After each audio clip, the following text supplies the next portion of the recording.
Bom dia, irmãos. Buenos dias. É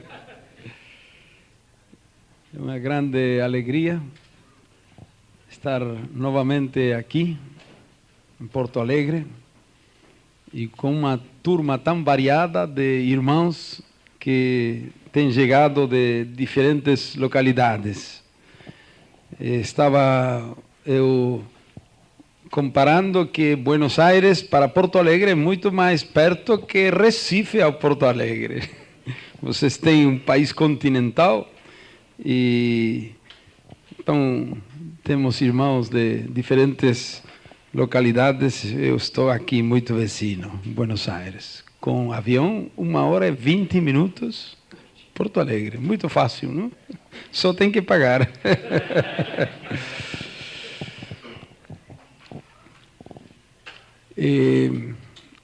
Estamos passando na Argentina uns dias, uns meses muito difíceis. Tudo isto está tornando nossa busca de Deus de uma maneira mais específica. Depois de 11 anos de ter uma moeda, $1, $1, eu acho que temos vivido na Argentina uma fissão, não sei se é uma boa palavra em português, fissão, uma fantasia, ficção, no plano econômico, e agora estamos sofrendo as consequências. Bom, o tema é longo, eu não sou experto, mas se sabemos que o Senhor usa todo para bem, para aqueles que amam ao Senhor.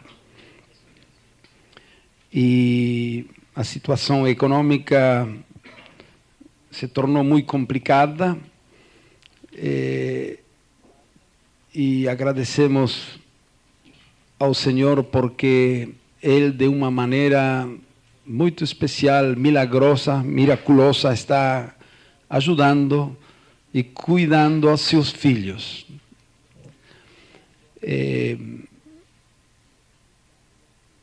O povo argentino hoje está desmoralizado totalmente, desilusionado de todos os partidos políticos, de todas as ideologias, de todos os governantes, não acredita mais em ninguém. E isto está criando uma abertura nos corações para ouvir a palavra de Deus. Hoje os ouvidos estão abertos, eles querem ouvir outra coisa, e este é um tempo muito especial. Nós estamos orando que esta crise se torne uma história de salvação nos próximos meses, nos próximos anos. Nós estamos orando que miles e milhões de argentinos se convertam ao Senhor. Toda esta situação, Deus pode tornar uma bênção espiritual, ainda que na fase política, social, econômica seja muito difícil. Eu fui por vários anos, 4 anos, presidente do Conselho de Pastores da cidade de Buenos Aires, e quando você faz um convite para os pastores para um churrasco, todo mundo está lá. Mas quando você convida, como temos convidado para orar, só para orar, tem aí 4, 5, 10, máximo. Mas agora, com a crise, tem cada quinta 150, 200 pastores aí. Sem churrasco, sim, com jejum. Mas Deus tem suas maneiras de operar. Amém? Louvado seja seu nome. Aleluia. Também eu estou chegando ao Brasil muito quebrantado por...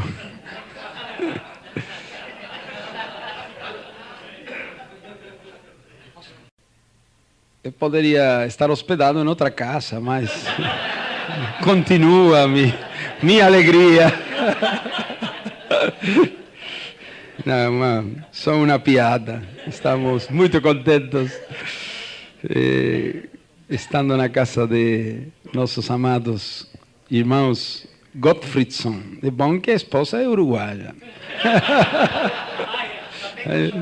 Também está chorando, vai compreender. Amados, o movimento da renovação espiritual, ou restauração, já tem quase 40 anos em nossas nações. Nestes 35, 40 anos, nós louvamos ao Senhor porque vemos como a obra que Ele tem iniciado em alguns poucos lugares, em muitos sentidos, foi espalhando-se por muitas nações e também muitos grupos e congregações.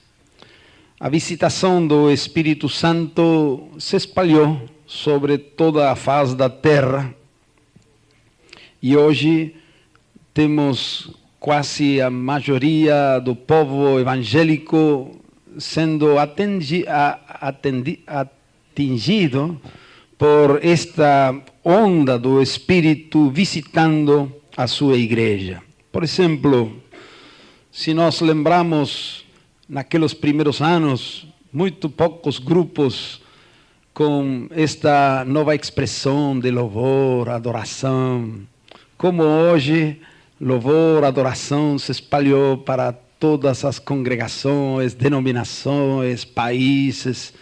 Deus tem usado seus instrumentos como Asaf e outros no mundo para assim fazer correr, espalhar esta experiência de louvor e adoração. Eu lembro quando no ano 67 Deus nos visitou em Buenos Aires, derramou seu Espírito. Os testemunhos mais vibrantes eram mais ou menos assim. Quando finalmente eu consegui erguer minhas mãos, as algemas caíram, eu fui liberto da tradição, né? Só erguer as mãos era uma grande libertação. Quantos hinos e cânticos, quanta inspiração Deus tem dado ao percorrer destes anos. Muitas congregações tradicionais fechadas aos dons do Espírito Santo, hoje têm tantos dons hasta o ponto de exagero. Mas graças a Deus por abertura, eu conheço na Argentina congregações batistas, irmãos livres, que aqui não tem muitos, como eles estavam tão fechados nos primeiros anos, mas agora é uma bênção ver a eles operando, fluindo nos dons do Espírito Santo de Deus. Amém? A unidade da igreja, nos primeiros anos, quando pregamos que o propósito eterno de Deus é ter uma família, e falamos sobre a igreja, que é uma e tudo aquilo, foi um dos temas mais resistidos, combatidos, mas devagar, com o tempo, a visão da unidade vai penetrando. Hoje temos em Argentina, em Brasil, em muitas nações, quase em cada cidade, conselhos de pastores, ou uma comunhão de pastores e diferentes denominações estão aí juntos, orando, buscando ao Senhor e tendo comunhão. Na Argentina já temos mais de 250 cidades com conselhos de pastores, Alguns têm uma visão muito clara e os conselhos estão bem firmes, fortes, têm uma visão muito clara sobre a unidade da igreja.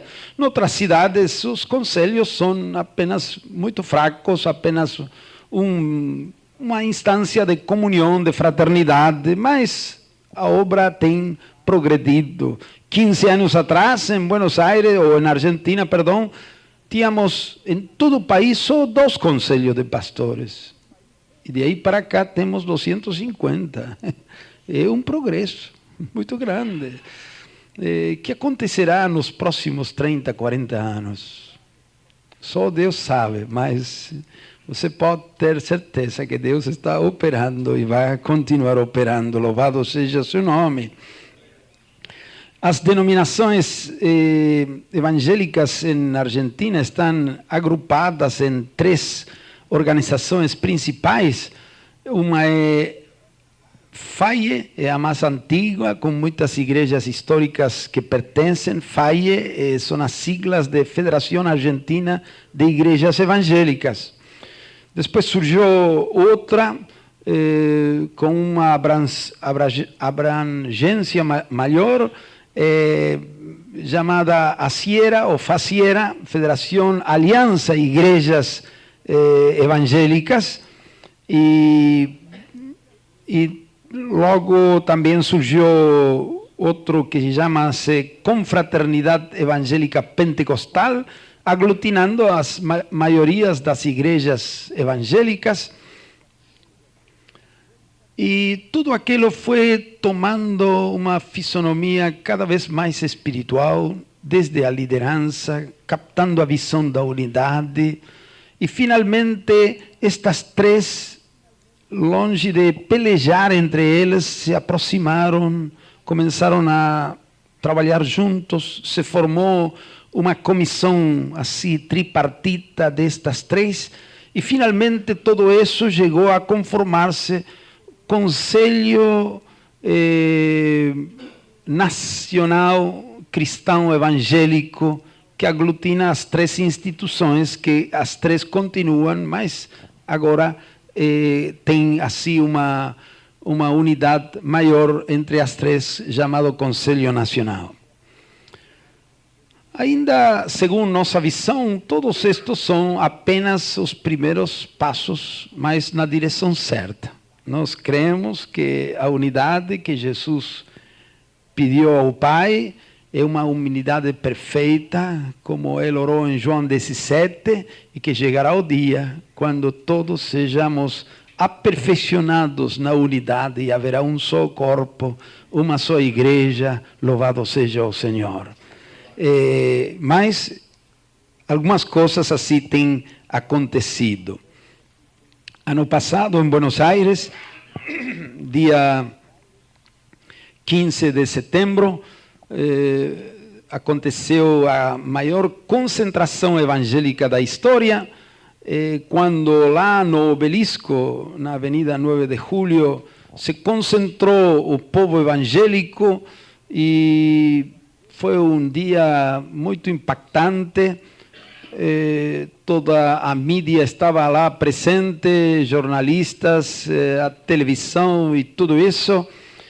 E em alguns jornais falavam de 250.000 pessoas, outros falavam de 400.000 pessoas, que para o número dos crentes que há em Argentina, muito menor que a proporção que há em Brasil, é muita coisa e a nação foi impactada, o governo foi impactado por essa reunião, que foi um louvorzão com toda aquela gente lá, também uma palavra para a nação. Tudo isso foi um trabalho como consequência da unidade que Deus está operando. Outra menção que gostaria de fazer, que tem crescido tanto nos últimos 10 anos em tantas nações do mundo, especialmente Latinoamérica, é este fato dos grupos pequenos, discipulados, células, tem explodido por todas partes, todo mundo está com falando de discipulado, de células, grupos pequenos, e isto está progredindo, graças a Deus, trouxendo bênção. Também tem alguns exageros, mas sempre é assim. Uma coisa, quando entra em uma fase nova, tem exageros, mas depois vai encontrando seu rumo e seu balanço, seu equilíbrio. Por todas estas coisas, louvamos ao Senhor. Mas, irmãos, eu tenho um peso no meu coração. Ainda no nível geral, nestes anos,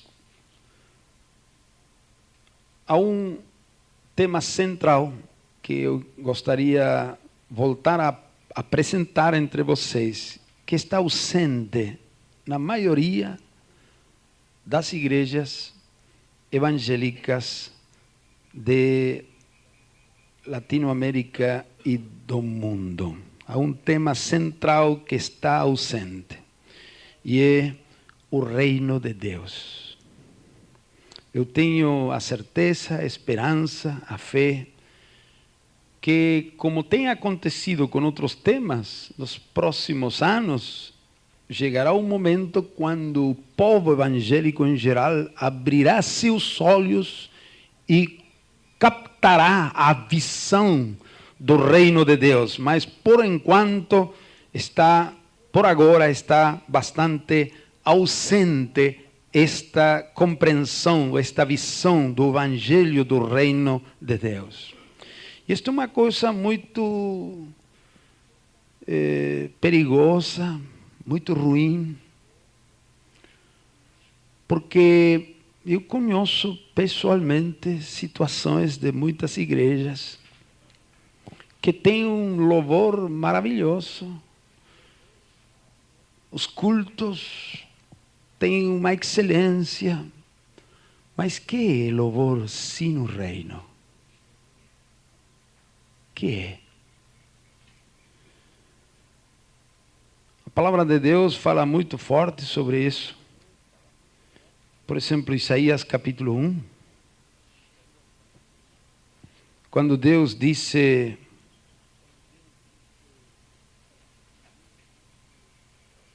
de que me serve a multidão de vossos sacrifícios? Disse o Senhor, Isaías 1:11. Já estou farto dos holocaustos de carneiros e da gordura de animais cevados. Não folgo com o sangue de becerros, nem de cordeiros, nem de bodes. Quando vindes à minha presença, quem requereu isto das vossas mãos, que viesseis pisar os meus átrios? Não continueis a trazer ofertas vãs. O incenso para mim, abominação, e também as luas novas, os sábados e a convocação das congregações. Não posso suportar iniquidade, nem o ajuntamento solene. As vossas luas novas e as vossas solenidades, a minha alma as aborrece, já me são pesadas. Estou cansado de as sofrer. Pelo que quando estendeis as vossas mãos, escondo de vós os meus olhos. Se quando multiplicais as vossas orações, não as ouço, as vossas mãos estão cheias de sangue. Lavai-vos e purificai-vos, tirai a maldade de vossos atos de diante dos meus olhos. Cessai de fazer o mal e aprendei a fazer o bem, praticai o que é reto, ajudai o oprimido, fazei justiça ao órfão, tratai da causa das viúvas. Vinde então e argui-me, disse o Senhor, ainda que os vossos pecados sejam como a escarlata, eles se tornarão brancos como a neve, ainda que sejam vermelhos como o carmesí, se tornarão como a branca lã. Se quiserdes e me ouvirdes, comereis o bem desta terra. Amém? Deus disse, estou farto. parem com aquelas coisas, porque louvor, adoração, reunião, encontro, sem o reino estabelecido nas vidas, não é agradável para Deus, não. Lembro, pouco tempo atrás, um pastor lá em Buenos Aires, no Conselho de Pastores, me falou assim: Mitião, a metade dos jovens de minha congregação praticam sexo antes do casamento. Eu fiquei escandalizado. Eu reagi e disse para ele: você não faz nada, não fala nada? Ele me respondeu: eu prefiro ter a eles dentro que fora. Dentro de quê? Do salão?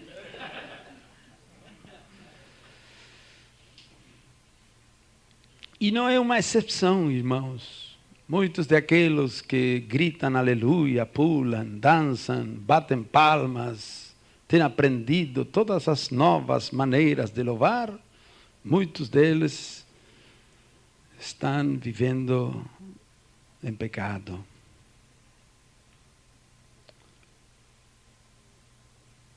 Precisamos uma obra do Espírito para experimentar que o reino de Deus seja estabelecido nas vidas. Veja outro texto que fala disto em Amós capítulo 5.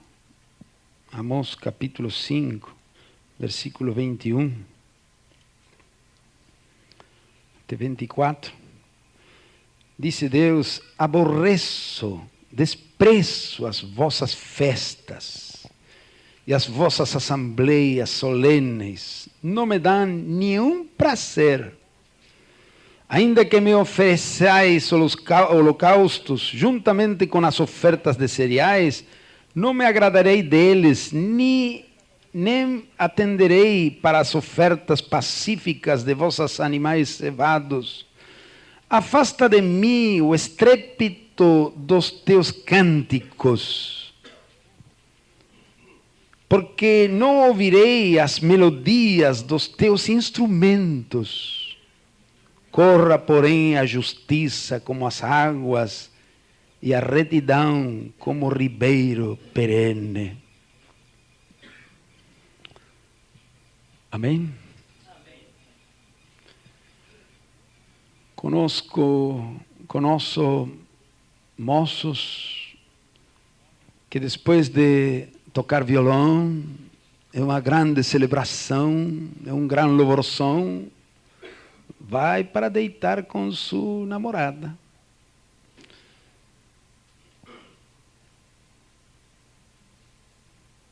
E assim, tem muitas coisas. Por isso precisamos, dentro de todo aquilo positivo que está acontecendo, recuperar e restabelecer o reino, o evangelho do reino tem que ser estabelecido nas vidas. Amém? O que significam os dons? Milagres sem o reino. Pode acontecer. Naquele dia, Jesus declarou, Mateus 7, muitos me dirão: Senhor, em teu nome fizemos milagres, expulsamos demônios, profetizamos. E isso aí, o que é? Jesus tinha declarado: não todo aquele que me diz, Senhor, Senhor, entrará no reino dos céus, sino aquele que faz a vontade do meu Pai.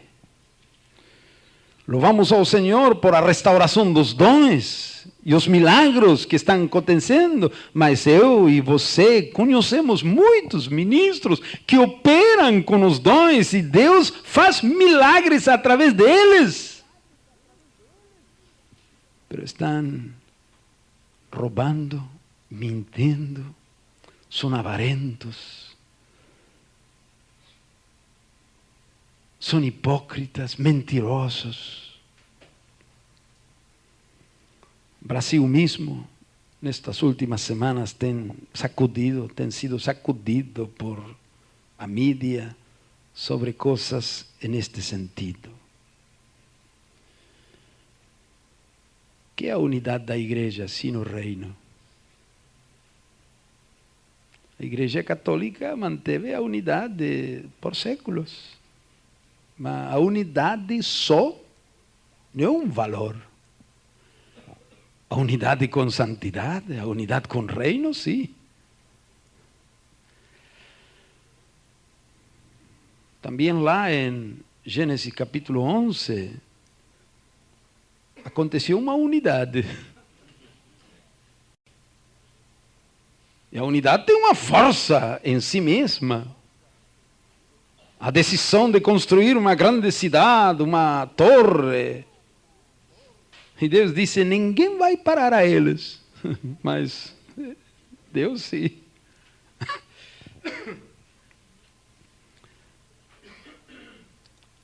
O que significa, qual é o valor de discipulado, células, grupos, sim no reino? Muitos têm febre por os números.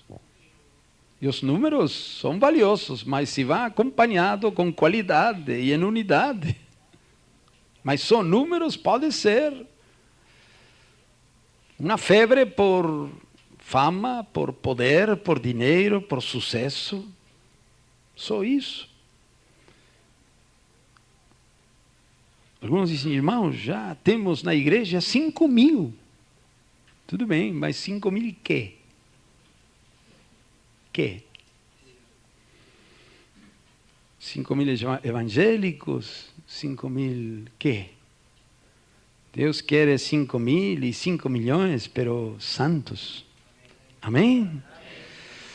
Então, por isso, volta com força em meu coração o tema do reino. E eu estou aguardando, orando e ministrando, esperando que em nossas nações aconteça uma irrupção do Espírito sobre este tema, para que os olhos sejam abertos, para que nós podamos novamente ver o mover de Deus, mas plantando, colocando, estabelecendo nas vidas, nas congregações, nas nações, o evangelho do reino de Deus. Amém?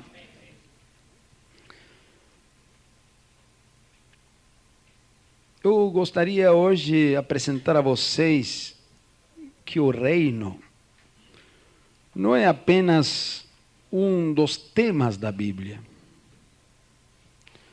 nem sequer um dos temas principais da Bíblia. Minha tese hoje é que o reino de Deus é o tema da Bíblia. O tema, não um tema. Eu gosto de comparar,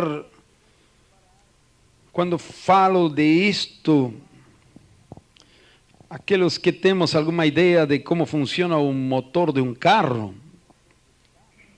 Aí tem um eixo, em alguns eixo de manivela, alguns chamam virabrequim, não sei se esse termo é correto também.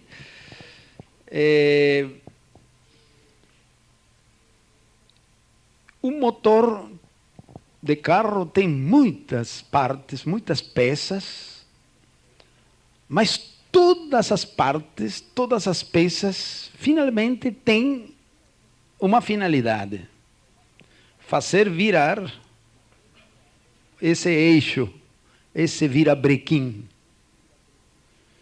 E todo motor está em função de aquele virabrequim. Você vê o motor, não sei como chama, assim, todas as partes, as válvulas, carburador, tudo o que acontece lá é em função. E todo motor é armado, baseado, todo vinculado com virabrequim. Agora você imagina um motor que tem todas as peças perfeitas, sem virabrequim. Fica um monte de peças, não tem finalidade nenhuma. Irmãos, o Evangelho do Reino, o reino é o virabrequim em todos os temas e em todos os ministérios. Se nós podemos fazer um resumo com uma sola frase, temos que dizer, é a palavra do reino, o Evangelho do reino de Deus. Todos os outros temas são subtemas de o tema que é o reino de Deus. Lógico, isto é minha afirmação a priori. Agora vamos abrir nossas Bíblias para fazer uma investigação, um estudo, e assim vamos a ir progredindo com nosso tema. O primeiro texto que eu gostaria de ler é aquele versículo de Isaías que chama-se o proto-evangelho. Isaías 52, versículo 7.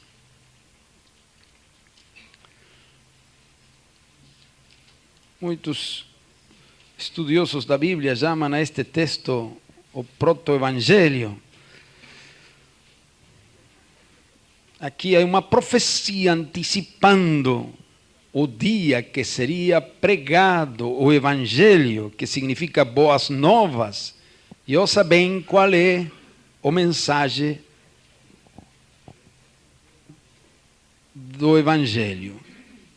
Diz: quão formosos são sobre os montes os pés do que anuncia boas novas, que proclama a paz, que anuncia coisas boas, que faça ouvir a salvação, que disse a Sião. 2 pontos. Que diz? O teu Deus reina. Segundo a profecia esta, quando chegue o dia que o evangelho será pregado, o tema seria este, um resumo do evangelho: o teu Deus reina. Amém?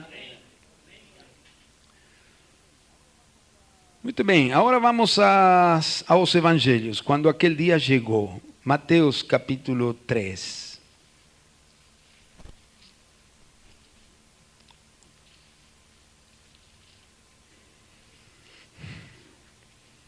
Versículo 1, 2.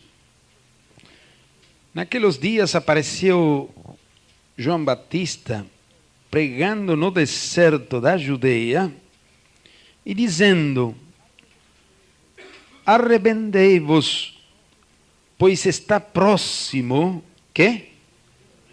O reino de Deus. Esse é João Batista.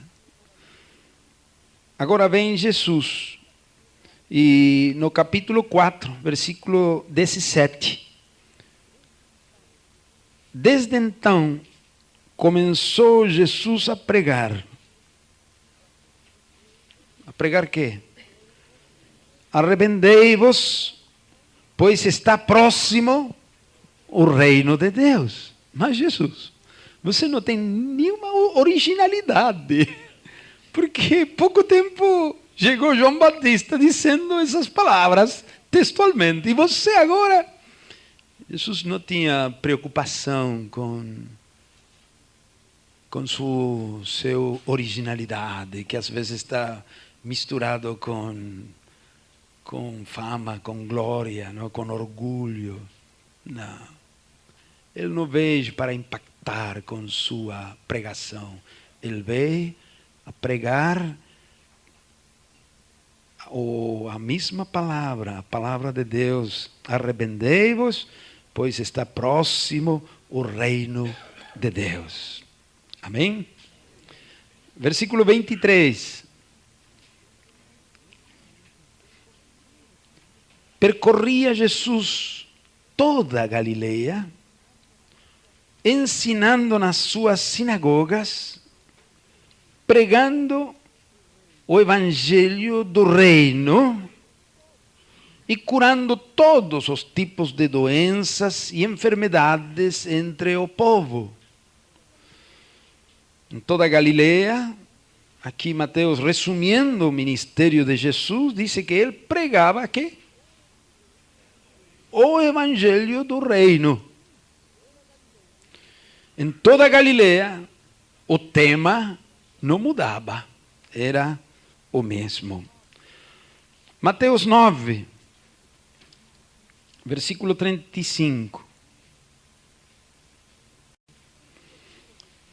E percorria Jesus todas as cidades e aldeias, ensinando nas sinagogas, pregando o evangelho do reino e curando todas as enfermidades e moléstias entre o povo. Qual é a diferença entre este versículo e Mateus 4:17? Mateus 4:17 descreve o ministério de Jesus na Galileia. E aqui, em toda aquela nação, percorria todas as cidades e aldeias, e o tema é sempre o mesmo, pregando o evangelho do reino. Amém?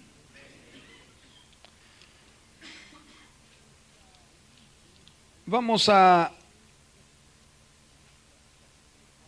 Lucas capítulo 4, versículo 43.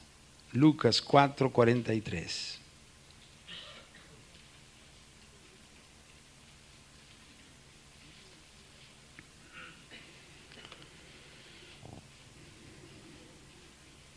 Ele, porém, lhes disse: também é necessário que eu anuncie a outras cidades o evangelho do reino de Deus, porque para isso fui enviado.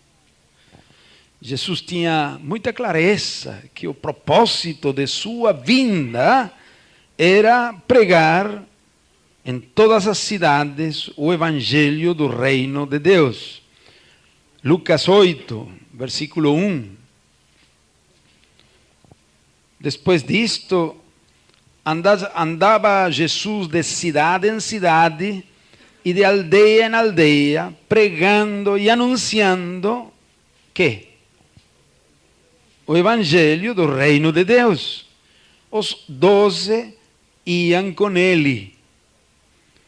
Estes são, logicamente, textos paralelos ao que leímos de Mateus. Mas aqui tem outro ingrediente, que Jesus ia de cidade em cidade, aldeia em aldeia, pregando o mesmo, o evangelho do reino de Deus. Diz, e os 12 iam com ele. Eu imagino aqueles 12 acompanhando a Jesus, chegando a Jesus numa cidade. Qual era o tema? O reino de Deus. As boas novas sobre o reino de Deus. E a próxima cidade, o reino de Deus. E a outra, o reino de Deus. Mas, Senhor, você é monotemático? Não tem outro tema que o reino, o reino, o reino? Não, não tem outro tema. Eu veio para isso. Vou pregar o reino de Deus em todas as cidades e aldeias. Às vezes, quando eu vou com os mesmos acompanhantes de uma cidade e outra, eu fico um pouco constrangido pregar o mesmo tema, não? Por orgulho de meu coração. Mas Jesus não tinha problema com isso. Capítulo 9. Versículo 1 e 2. Tendo convocado os 12 discípulos, Jesus deu-lhes poder e autoridade sobre todos os demônios e para curarem enfermidades. Então, os enviou a pregar que o reino de Deus e curar os enfermos. Lógico, para eles era fácil, porque já acompanharam a Jesus de cidade em cidade, de aldeia em aldeia, escutando, pregando sempre o mesmo. Finalmente, hasta o mais burro aprende, viu?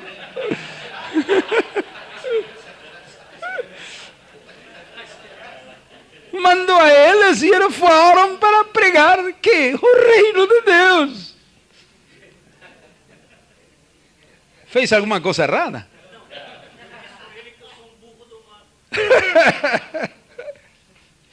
Capítulo 10.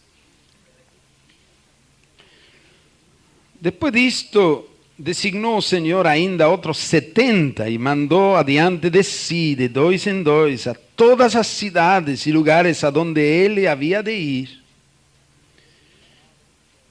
E no versículo 9 disse a eles: curai os enfermos que nela houver, e dizei-lhes: é chegado a vós que? O reino de Deus. Não só os 12, sino os 70, também a mesma coisa. Um texto mais em Lucas 16, 16. Este é o resumo que Jesus faz de toda a Bíblia. E diz assim: a lei e os profetas duraram até João. A lei e os profetas é todo o Antigo Testamento. Desde então é anunciado o quê? O reino de Deus. E todo homem emprega força para entrar nele. Amém. Desde então, João é ponto de inflexão. E aí inicia um novo período. Desde então, desde João, o último dos profetas do Antigo Testamento, e também inaugurando o novo tempo. O reino de Deus é anunciado. Amém? Agora, já limos vários textos que diz que Jesus ensinava e pregava. Temos muitos textos mais, mas é suficiente para ver que Jesus pregava o Evangelho do Reino. Esse era o tema. Mas qual era o tema de seus ensinos? Vamos a Mateus capítulo 5. Porque aí temos um resumo dos ensinos de Jesus. Mateus capítulo 5. Estes 3 capítulos, 5, 6 e 7 de Mateus, é conhecido tradicionalmente como Sermão da Montanha, não? Sermão da Montanha. Porque aqui no versículo 1 diz que, vendo Jesus as multidões, subiu ao monte e assentou-se. Aproximaram-se dele a seus discípulos e ele começou a ensiná-los dizendo. Então a montanha é uma circunstância, mas não é uma coisa importante. Dizer sermão da montanha poderia ser no vale, poderia ser uma casa, não muda o conteúdo, a circunstância. Então eu acho um pouco assim, muito secundário, e intitular estes 3 capítulos como Sermão da Montanha, não vejo um título muito importante. Também, segundo o mesmo texto, isto não é um sermão. Acá diz que começou a ensiná-los. Então, poderíamos dizer que isto é um ensino. Mas, para ser mais preciso, a palavra ensino, no grego, que foi escrito no Novo Testamento, é didaquê. O verbo aí é didaskein. Desse verbo didaskein vem o termo grego didaké, que é o substantivo. Didaké, traduzido em nossas Bíblias geralmente como doutrina. Doutrina. Você pode olhar para o capítulo 7, versículo 28, quando está ao final destas palavras, diz assim, 28 e 29. Concluindo Jesus de proferir estas palavras, as multidões se admiravam da sua doutrina. Aí o termo é da sua didaké. Porque ele as ensinava, outra vez o termo aí é didaskein é infinitivo em grego, ele as ensinava como quem tem autoridade e não como os escribas. Jesus adotrinava ou ensinava ou didaqueava, se usamos esse termo, com autoridade. Então, o termo mais preciso seria ensino, ou doutrina, ou didaquê destes 3 capítulos. Agora, ele ensinava como quem tem autoridade. E geralmente, a didaquê é falado em um tom imperativo. É bom esse modo imperativo? Como dizem? Modo imperativo. São mandamentos, ordens, que vai dando Jesus com autoridade. Sempre modo imperativo é falado com autoridade, porque aquele que está falando é autoridade, é o Senhor, é o Rei, e está revelando a didaquê a vontade do Pai para seus discípulos. Os discípulos se aproximaram e ele começou a ensinar-lhes. E disse no versículo 3, bem-aventurados os pobres de espírito, porque deles é o reino de Deus. E você vai ver em estes 3 capítulos a didaquê do Senhor.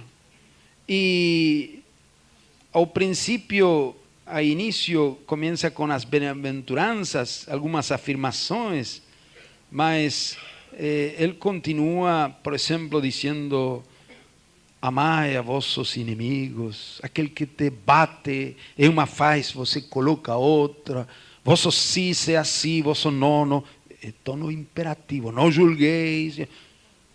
Então, tono imperativo, está falando com autoridade.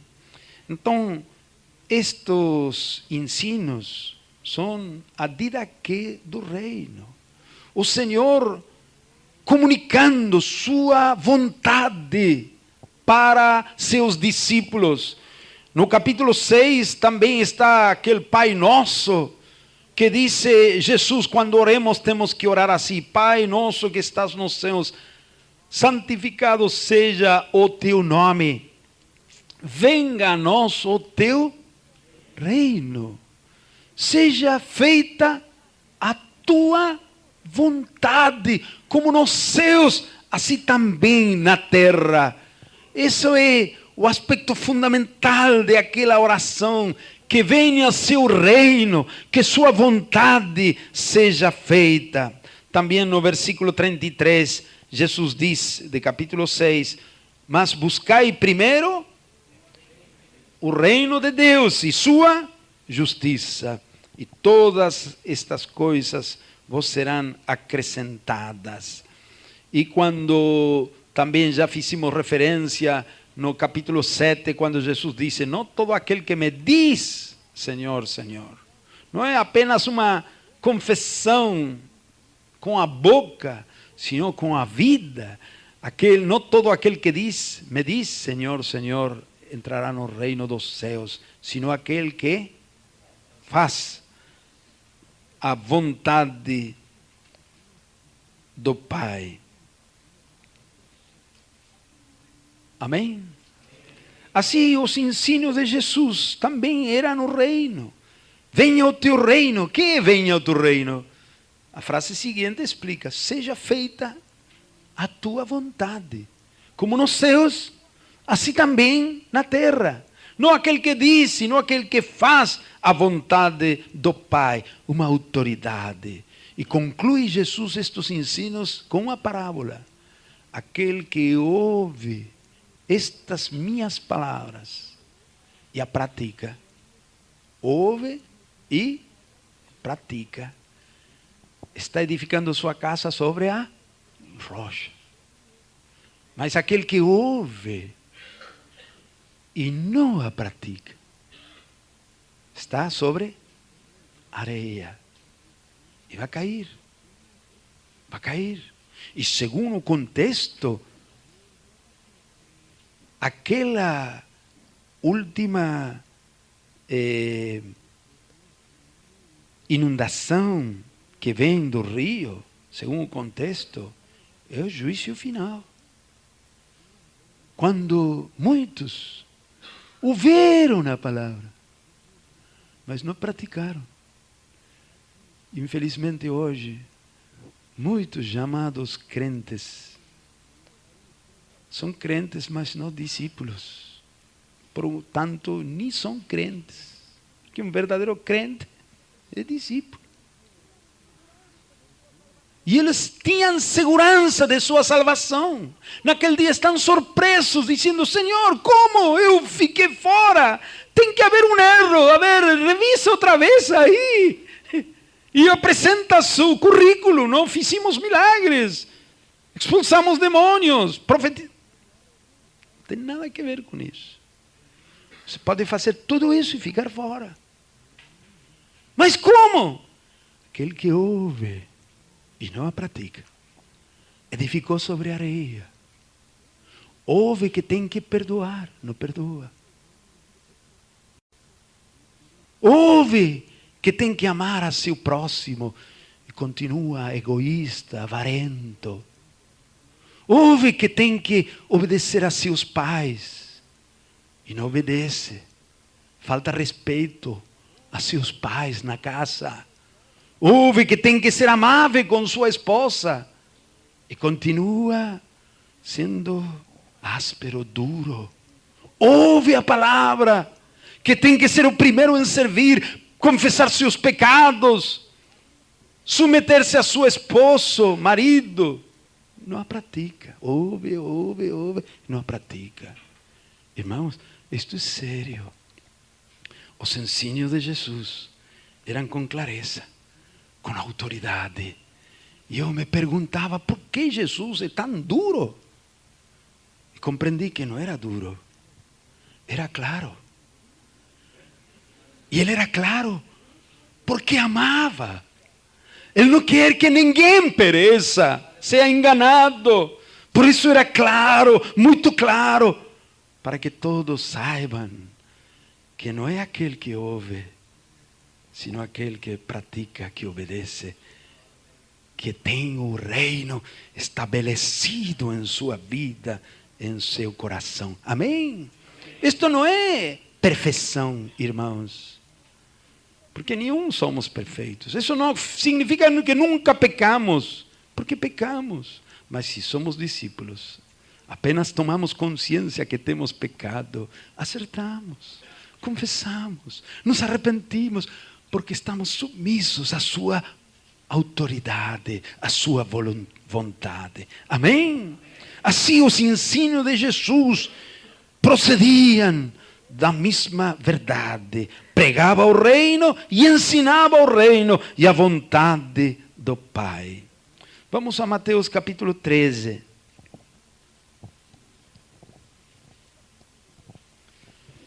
Aqui neste capítulo nós temos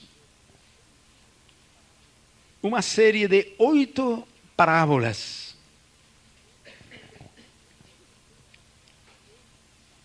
E qual é o tema das 8 parábolas? Porque Jesus ensinava, às vezes, de um modo literal, direito, outras vezes de um modo alegórico, por parábolas. E aqui temos a primeira parábola do semeador. E quando depois na casa os discípulos perguntam sobre o significado desta parábola, Jesus, no versículo 19, explica a eles e diz: ouvindo alguém a palavra do reino e não entendendo, vem o maligno e arrebata o que lhe foi semeado no coração. Este é o que foi semeado à beira do caminho. Então, segundo Jesus, o que é a semente? A palavra de quê? Do reino.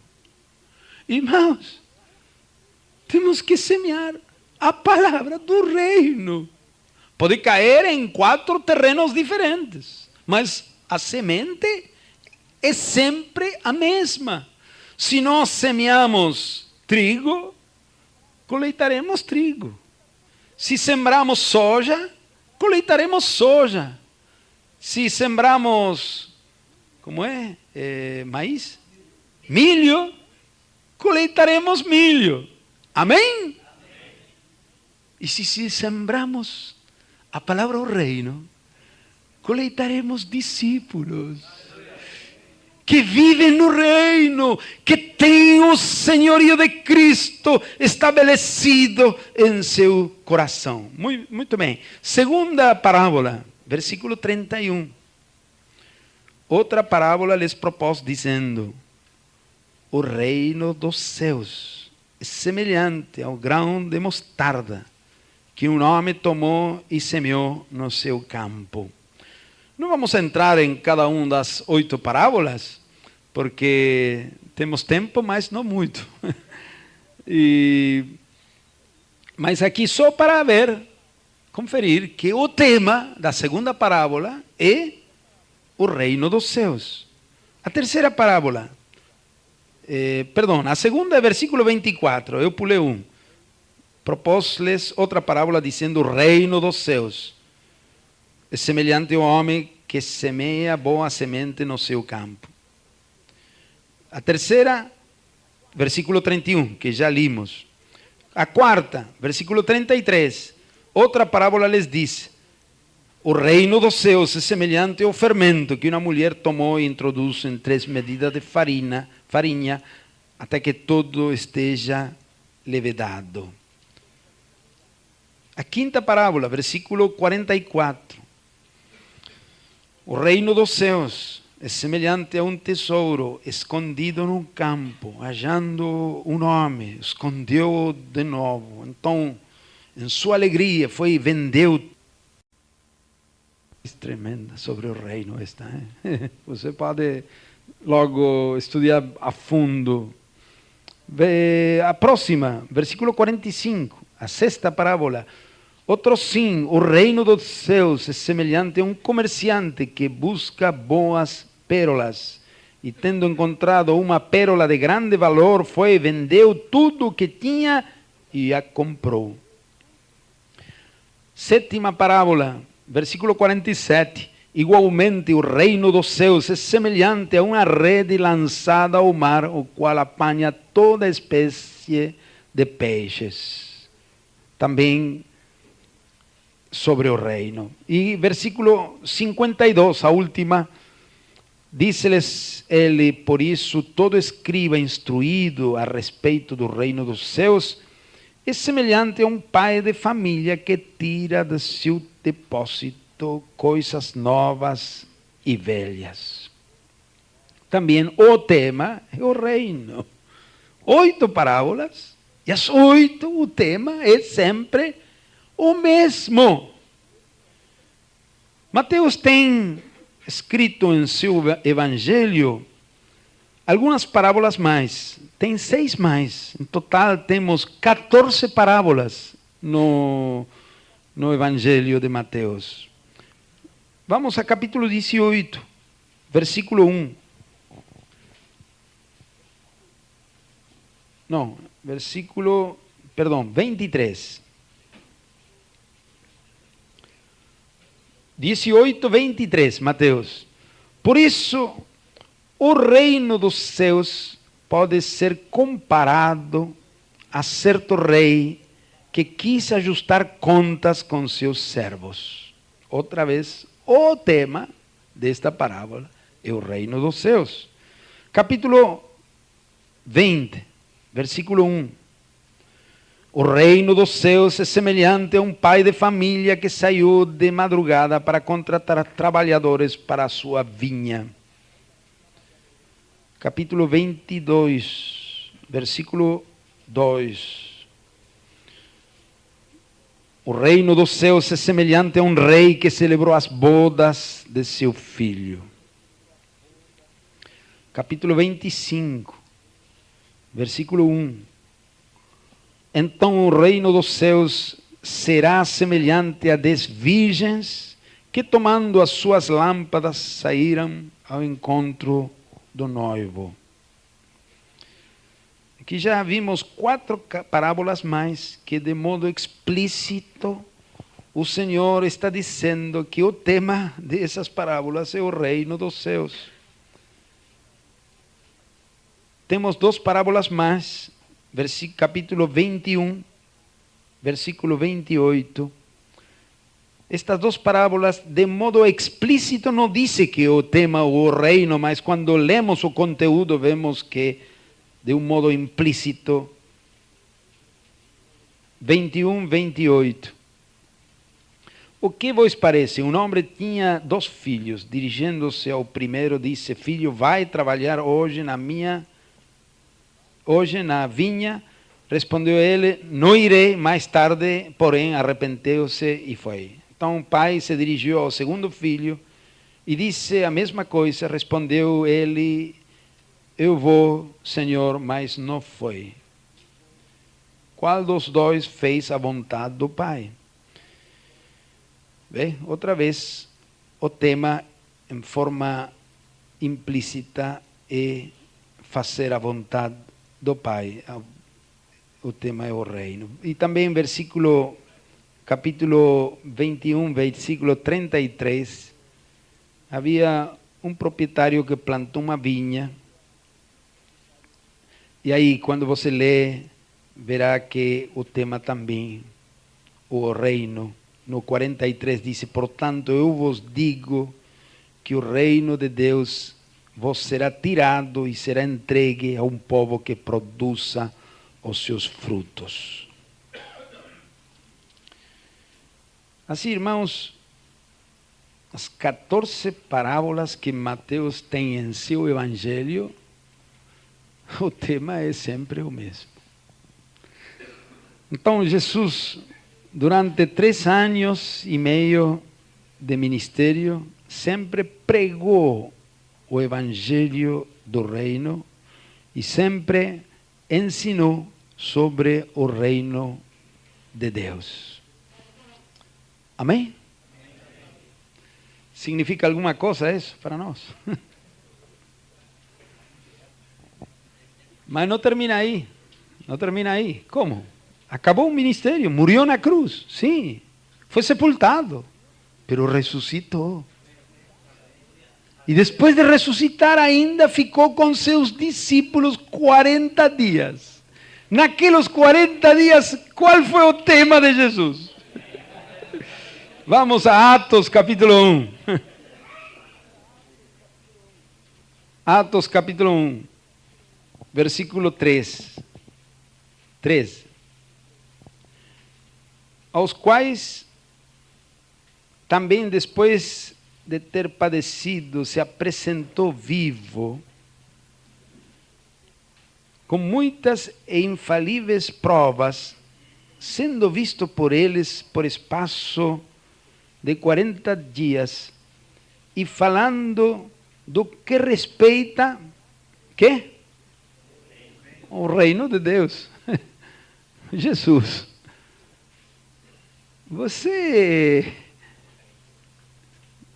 Não tem outro tema, Jesus. Últimos 40 dias, muda um pouco, fala de algum outro negócio. Não, só tem um tema. Jesus ressuscitado, 40 dias, continua falando com respeito ao reino de Deus. Amém? No dia de Pentecostes, o Espírito Santo desce. Os 120 são cheios do Espírito, começam a falar em língua. Uma grande multidão se ajuntou lá. E Pedro, com os 11, colocou-se em pé e começou a pregar. Primeiro explicou a eles que este foi o cumprimento da profecia de Joel, mas depois entrou no tema e que apresentou? Irmãos, homens israelitas, escutai essas palavras. Jesus de Nazaré, homem aprovado por Deus, com milagres, maravilhas entre vós, foi entregado, crucificado. Mas Deus ressuscitou a ele como Davi tinha profetizado. E nós somos testemunhas de sua ressurreição. E Deus exaltou a ele e o assentou no trono. Como Davi tinha falado no Salmo 110. Senta-se à minha direita, eu colocarei teus inimigos por estrado de teus pés. Assim, Pedro mostrou àqueles israelenses que Jesus é o filho de Davi, filho que herdaria o trono, que esse trono seria eterno, reinaria eternamente e para sempre.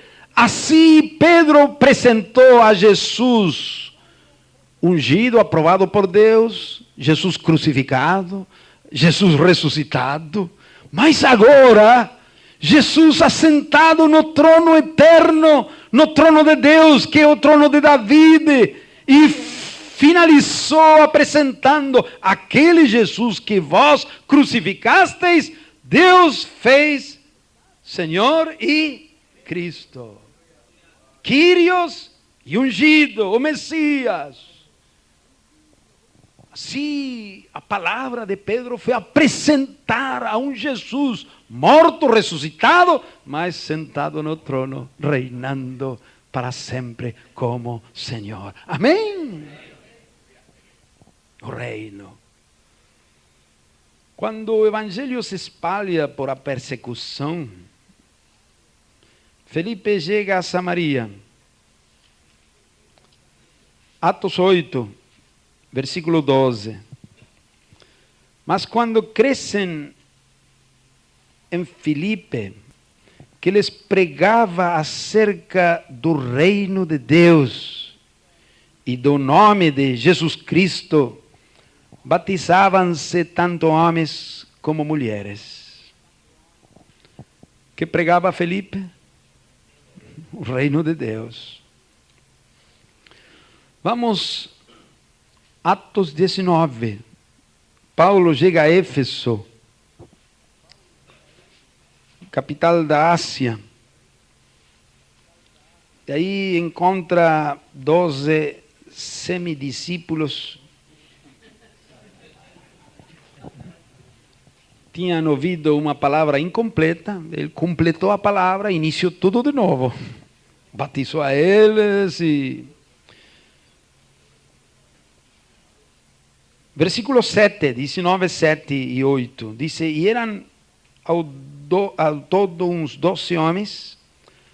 Paulo entrou na sinagoga e falou ousadamente por 3 meses, discutindo e persuadindo acerca do 3 meses, reino de Deus. na sinagoga. Você sabe o que acontece quando você fala 3 meses, reino, reino, reino, reino, reino, 3 meses, aconteceu o que aconteceu aí. Perante a palavra do reino, você não tem simpatizantes. Tem discípulos ou inimigos. Não há termo meio. E aconteceu isso. Dice versículo 9, mas como alguns deles endurecessem e não obedecessem, falando mal do caminho perante a multidão, retirou-se deles, levou consigo os discípulos e discutia todos os dias na escola de Tirano. O reino divide as águas, define os homens. Amém? Capítulo 20 de Atos. Paulo ficou em Éfeso em total 3 anos, segundo Atos 20, 31. Portanto, vigiai, lembrando-vos de que durante 3 anos não cessei noite e dia de amoestar com lágrimas a cada um de vós. Ora, como resume Paulo seu ministério em Éfeso, esses 3 anos? Versículo 25. Agora, na verdade, sei que nenhum de vós, entre os quais passei pregando, ¿quê? O reino de Deus, jamais tornará a ver o meu rosto. Ele resume assim: eu passei pregando, ¿quê? O reino de Deus. Vamos a concluir esta primeira parte, Atos 28. Paulo chega a Roma, chega preso. Mas teve uma prisão domiciliária, assim se fala aqui, prisão domiciliária. Então tinha aí a cadeia, os soldados, mas ele podia estar em sua casa, receber aqueles que vêm a ele. No versículo 23 diz, havendo-lhe eles marcado um dia, muitos foram ter com ele a sua morada, aos quais explicava com bom testemunho. Que explicava? O reino de Deus. E procurava persuadi-los a respeito de Jesus, tanto pela lei de Moisés como pelos profetas, desde a manhã até a noite. O reino de Deus. Chegaram na sua posada. Bom, Paulo anunciou, o menu de hoje é o reino de Deus. Café da manhã, reino de Deus. Almoço, reino de Deus. Janta, reino de Deus. Desde a manhã até a noite, o tema não mudou. E veio como conclui Atos. Os últimos 2 versículos de Atos. Paulo ficou 2 anos inteiros na sua casa alugada e recebia a todos que o visitavam, pregando o quê?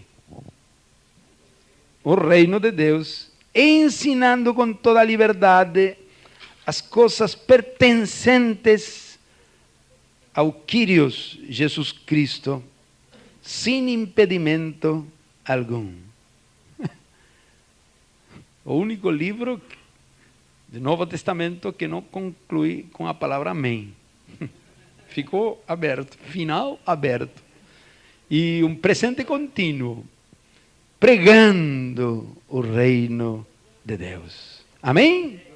Livro aberto significa que nós somos os que temos que continuar e não mudar nenhuma coisa. O amém deste livro será colocado quando Jesus volta. Aí, a palavra muito clara. O reino de Deus. Já temos lido bastantes versículos. Eu tenho 120 versículos mais, se você gosta. Se você gosta pesquisar um pouco mais sobre o reino de Deus, mas, irmãos, isto é muito claro que este é o tema de Jesus e dos apóstolos e também nós. Amém? Vamos a parar aqui. Meia hora. A maioria dos textos que temos lido hasta aqui estão nos evangelhos, no livro de Atos dos Apóstolos. Nas epístolas, nós, quando lemos com cuidado, surpreendentemente vemos que o termo reino não é frequente.